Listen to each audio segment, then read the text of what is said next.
పాఠం ఇప్పుడు మా శేఖర్ మాస్టర్ కోసం ఒక మంచి చక్కని పాట.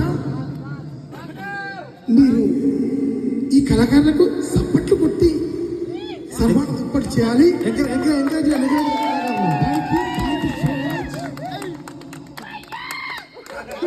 ఇక్కడికి విచ్చేస్తా ప్రతి ఒక్కరికి మా పాదాభివందనాలు.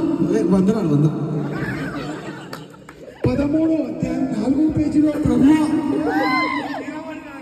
ఈరోజు చిరంజీవి వీళ్ళందరికీ మనస్ఫూర్తిగా చల్లగా ఉండాలని బ్లెస్సింగ్స్ తీసుకోవాలని కోరుకుంటాను.